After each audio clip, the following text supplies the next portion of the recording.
నమస్తే, welcome to I dream. నేను మీ Madhuri. Diabetes అందరికీ తెలిసిన విషయమే. 170 మందికి ఖచ్చితంగా ఉంటుంది. సో ఈ డయాబెటీస్ని ఎలా కంట్రోల్ చేసుకోవాలి, డయాబెటీస్ రాకుండా ఏం చేయాలి, డీటెయిల్గా చెప్పడానికి మనతో పాటు ఉన్నారు బిఏ వెంకటస్వామి గారు, ఆయుర్వేదం డాక్టర్. తనని అడిగి డీటెయిల్గా తెలుసుకున్నారు. నమస్తే. నమస్కారం. గురుగారు, మనకి కంప్లీట్గా మనకి చూస్తూ ఉంటే డయాబెటీస్ ఎక్కువైపోతుంది. అసలు ఈ చక్కెర వ్యాధి మనకి ఎలా వస్తుందంటారు? చాలా పర్సెంటేజ్ ఎక్కువ మందికి ఈ డయాబెటీస్ అంటే షుగర్ వ్యాధి. 10 మందిలో 5 మందికి షుగర్ వ్యాధి ఉంది. కాకపోతే ఇది ఎందుకు వస్తుంది అంటే తినే ఆహారాల వల్ల, తర్వాత మనం చేసే పనుల వల్ల. పనులు అంటే ఇప్పుడు ఒక లిమిట్ లేకుండా మేలుకోవడం, నిద్రపోవడం ఇలాంటివి కూడా లేవు కదా. అవును. ఇప్పుడు సాఫ్ట్వేర్లు రాత్రిపూట అంతా పని చేస్తుంటారు. అలాగని వీళ్ళు క్రమశిక్షణ లేదు. ఆహారం కూడా అలాగే. ఇప్పుడు పొద్దున, మధ్యాహ్నం, సాయంత్రం ఇట్లా 3 పూటలు తినడానికి అవకాశం ఉంది. ఆయుర్వేదం చెప్తుంది 2 పూటల భోజనం, 1 పూట ఏదైనా పలహారం తీసుకోమంటారు. అయితే ఇప్పుడు ఏం చేస్తున్నారు, ఎప్పుడో 4 గంటలకు, 5 గంటలకు, తెల్లవారుజాము 2 గంటలకు ఇట్లా తింటుంటారు. అవును. ఎందుకు? వాళ్ళకి టైం లేక వాళ్ళు చేసే పని అటువంటిది. ఈ అవస్థల వల్ల తర్వాత నిద్రలేమి, ఈ విషయాల వల్ల ఈ ఆరోగ్యం చెడిపోయి దానివల్ల షుగర్ వస్తుంది. షుగర్ చాలామందికి ఎందుకు వస్తుందంటే ఇప్పుడు పూర్వ రోజుల్లో ఇటువంటి రోగాలు ఏమీ లేవు. ఇప్పుడు చాలామందికి షుగరు, వెయిట్ లాస్, వెయిట్ పెరగడం అంటే చాలామందికి కడుపు పెద్దగా పెరిగిపోతుంది, మనిషి వీక్ అయిపోతున్నారు.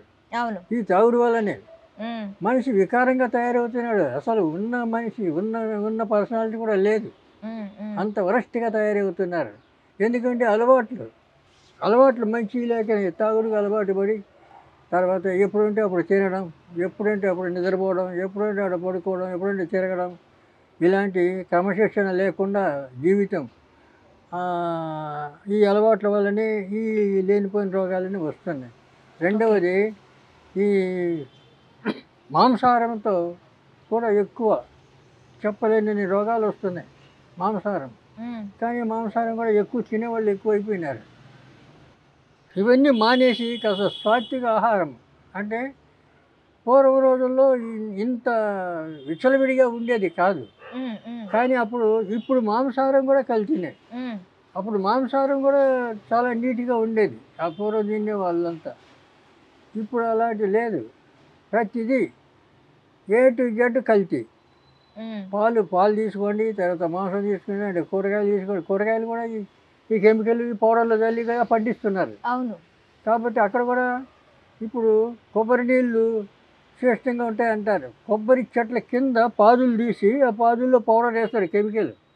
తొందరగా కాయలు పెద్దగా కావాలి, నీళ్ళు ఎక్కువ కావాలని, తొందరగా కాయాలని కొబ్బరి చెట్లుగా.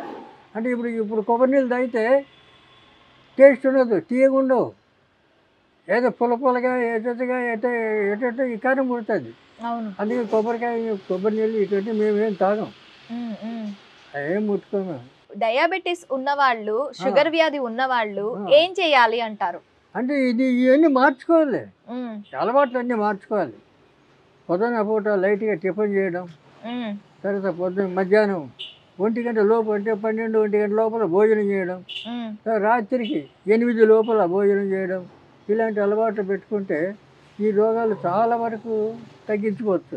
అవును. అది రోగాలు ఉన్నవారు ఏం చేయాలంటారు? ఇప్పుడు డయాబెటీస్ ఉన్నవాళ్ళు ఏమైనా మందులు వాడితే బాగుంటుంది? వాడితే తగ్గిపోతుంది. ఇప్పుడు ఆయుర్వేదంలో తగ్గని రోగం అంటూ లేదు. ఓకే. ఏ రోగానికైనా మందులు ఆయుర్వేదంలో ఉన్నాయి. రెండోది ఆయుర్వేదాన్ని సిద్ధనాగార్జునుడు చెప్తాడు, పాదరసాన్ని ఒక గుళిక చేసి ఆ గుళికని తయారు చేసి తింటే అది 1 సంవత్సరం పాటు వాడితే ఆ చంద్రార్కమున ఉంటావంటాడు. అంటే సూర్యచంద్రులు ఉన్నంత వరకు ఉంటావంటాడు. ఆయుష్ పెరుగుతుంది. ఎందుకంటే మన పూర్వీకులు 10,000 సంవత్సరాలు తపస్సులు చేశారు అంటాడు, మనం చదువుతున్నాం కదా. అవును. మరి వాళ్ళంతా ఎట్లా బతికారు? కానీ మనం ఇప్పుడు 50 ఏళ్ళు బతకడానికి కష్టమైపోతుంది. అవును. కాబట్టి ఈ అలవాట్లన్నీ మానుకోవాలి.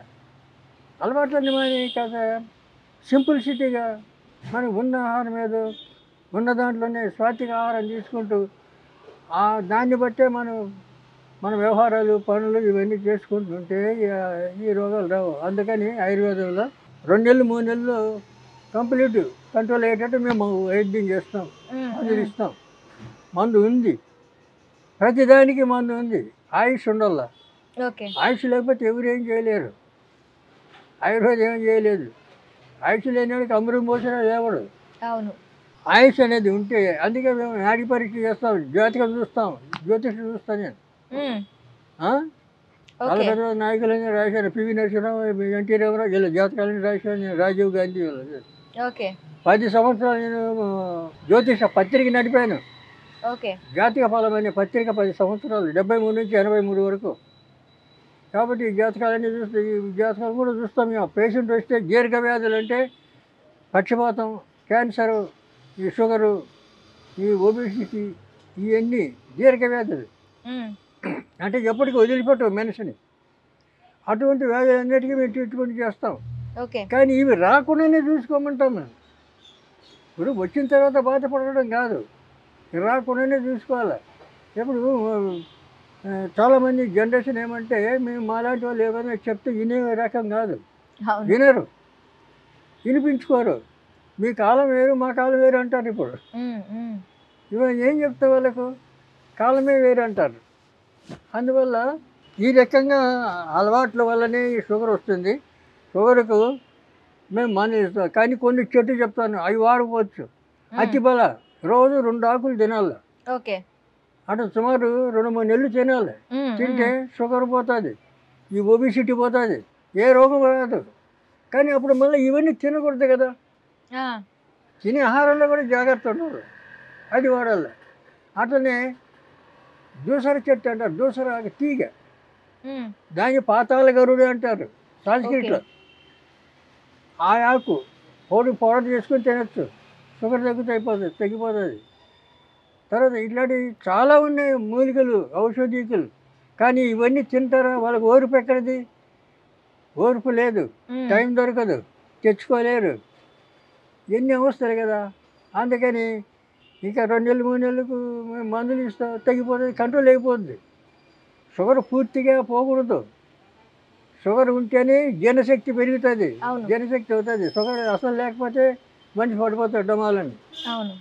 అందువల్ల షుగర్ కంట్రోల్లో ఉండాలి. అలాగే బీపీ, మాకు ఏ రోగం లేదు ఇప్పుడు, 80 ఏళ్ళు. కాస్త ఎందుకంటే ఏజ్ పెరిగిపోయింది కదా, అందువల్ల కాస్త నడవడం కాస్త ఆయాసంగా ఉంటుంది తప్పితే మాకు రోగాలు ఏమి లేవు కదా. అందువల్ల జాగ్రత్తగా ఉంటే దానికి మందులు ఇస్తాం. ఈ చెట్లు మూలికలు, చాలా మూలికలు ఉన్నాయి, ఇట్లా వాడుకుంటే తగ్గిపోయేటి. ఆ మూలికలు కూడా మేము వాడుకోవచ్చు. ఓకే డాక్టర్ గారు, థ్యాంక్ యూ వెరీ మచ్.